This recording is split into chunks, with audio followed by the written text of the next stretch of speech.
through my cursory review of most religions, it seems like they all have a common thread of answering the question which seems to plague us all, which is what happens to us when we die. It's the one question I think that a lot of us have difficulty with because we cannot answer it.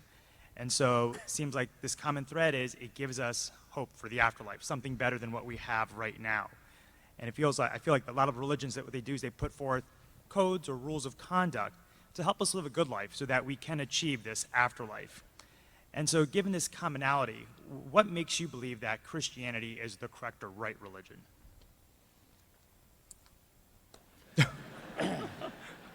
Great question. Great question. And your name is? Suketu. Spell that for me. Suketu. Suketu. I think you've asked a very, very important question.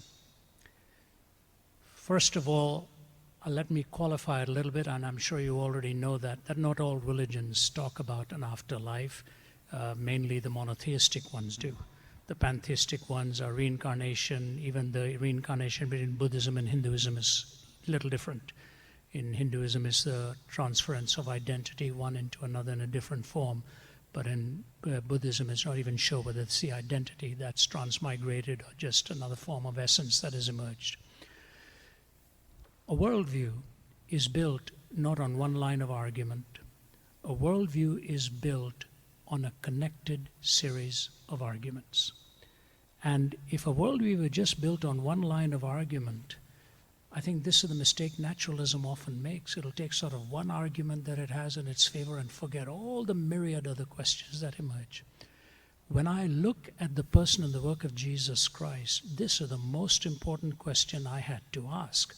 Now, granted, I asked it in reverse fashion because I was on a bed of suicide, a Bible was brought to me, and I prayed a prayer of desperation. I grant you that. I just had no hope. But I read the verse, Jesus said, because I live, you also shall live.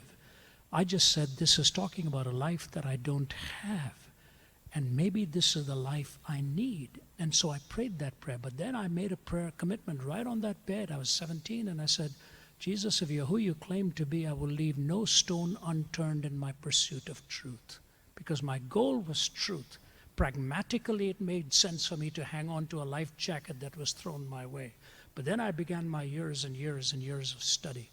When you look at the life of Christ from the prophetic schema of hundreds of years before, where he was going to be born, what he was going to do, what his name was going to be called, how the manner of birth was, the manner of life he was going to lead, how he was going to die, and then the resurrection from the dead. The uniqueness about the New Testament and Old Testament scriptures, it's not a single author, it's multiple authors. As you know, 66 books, 40 different authors have edited it, and it is interesting that Paul, or Saul of Tarsus, who wrote 1/3 of it, came in a reverse fashion to the rest of them. The disciples came birth, life, death, resurrection, and that's how they knew Jesus.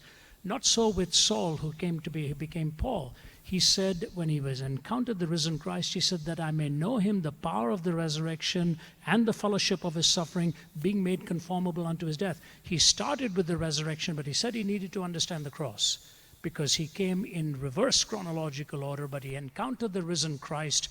The conversion of Saul of Tarsus and Thomas especially, these two dramatic conversions are powerful witnesses of what happened. Saul, who was killing them, he was standing there watching Stephen being martyred and kept the clothes of those who were stoning him. Thomas, who said, I'm not going to believe until I see the resurrected Christ myself. And he went to India where there are 330 million deities. And he went and preached the gospel of Jesus and paid with his own life. That kind of dramatic transformation took place not because of just one event, but a connected series of events. So, here's the bottom line. A worldview is built around 4 questions: origin, meaning, morality, and destiny. Origin, meaning, morality, and destiny. And there are 3 tests for truth: logical consistency, empirical adequacy, and experiential relevance. Logical consistency, empirical adequacy, and experiential relevance. 3 tests for 4 questions. And when you take the prophecy of Christ hundreds of years before, from his virgin birth, you take the purity of his life, unmatched, totally unmatched till this very day. Then the death that he promised for the forgiveness of sins, and then the resurrection. As an Easterner, I asked myself this question. When Jesus was asked how he was going to demonstrate it, if he were a fake, he would have said, I'm going to spiritually rise again. And they would never be able to falsify it. But he said, I'm bodily going to rise again. That is an empirically falsifiable dictum. All they would have had to show was the body and say, where is he? You said he was going to rise again.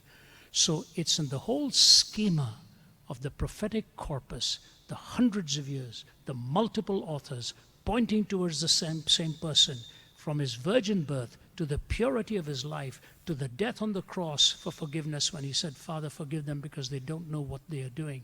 And then the resurrection again.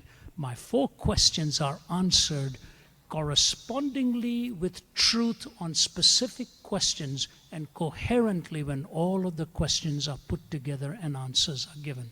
So to me, first of all religions are not the same. They are actually, people say they're fundamentally the same, superficially different. Actually, they're fundamentally different and at best superficially similar.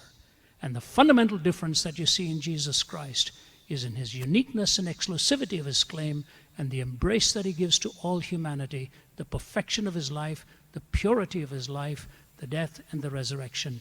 To me, that coherence of his answers convinces me that he is who he claimed to be.